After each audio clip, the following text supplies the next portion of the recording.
you know, I used to be a racist myself. I was brought up in the South in Alabama. I had influence in my family towards abject racism. My grandfather was in the Ku Klux Klan. My uncle was. My grandfather and uncle were icons in my family. My dad was a segregationist. He wasn't in the Klan or anything, but first half of my life, I'm 75 now, the first half of my life, I was a racist. I didn't think I was, but I did such things as set up private schools in South Carolina, which were largely segregated and named for Confederates and so forth, like Jefferson Davis Academy, Wade Hampton Academy, Stonewall Jackson Academy. I did things like that, and then finally, I worked for politically the most prominent racist, I think, of this century in politics, Governor George Wallace in my home state of Alabama, and finally became the executive director of his national campaign. But my friends never gave up on me, and they kept talking to me. They changed, as many Southern white folks have, to become very progressive on the issue and do the old golden rule, like think about what you would do if you were black and how you would feel, the way they've been treated through the years. And finally, when I changed, I just went 180. And it wasn't like on the road to Damascus, but it had been building up in me, and it was done through a political thing. We came back over here to South Carolina after I left the Wallace campaign in Montgomery, and I began working for utility reform. And we found that the low-volume residential users of electricity were paying 5.5 times more per kilowatt hour than the large volume industrial users. And most of them were predominantly African American, the poor people. So we worked together with African Americans. I did for the first time in an organization to bring down the utility rates and to make them fair. And so I've learned through that experience that African Americans were wonderful people, working with them. So I just went 180 finally. And so my wife and I, we've been working for racial justice ever since. I'm a life member of the NAACP.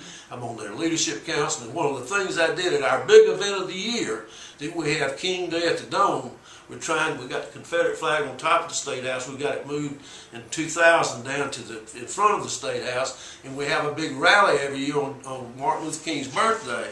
And what I was able to do, being on the statewide steering committee for the NAACP, was to bring in the leadership conference on civil and human rights and other organizations, and make immigration, the NAACP, which came out nationally too, opposed to the kind of draconian immigration bills as this SB 20, which is a copycat of the Arizona bill.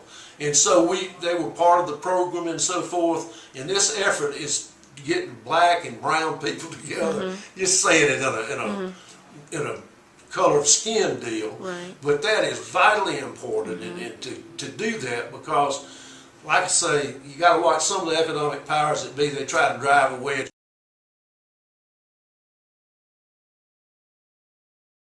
I definitely think that when we look at immigration, segregation is segregation, and while we may not be on the top of this list right now, we're still on the list. And so we definitely need to be concerned and care about this issue. It's an issue of color no matter what. And what about you, sir? I certainly am always conscious of the fact that we need to be aware of the rights of others, and when you take away my rights or take away the rights of others, you're basically taking my rights away. And so I have real serious reservations about any changes in the immigration laws, because I can remember, you know, I'm a student of history, and I can remember when black people used to have passes to go from one place to the other. And so basically that's what we're doing. We're talking about a situation which could give rise to people being targeted, people being singled out by the police. And so these immigration laws, particularly the ones that pattern after the ones in Arizona, are just totally invasive, and I would be totally opposed to them.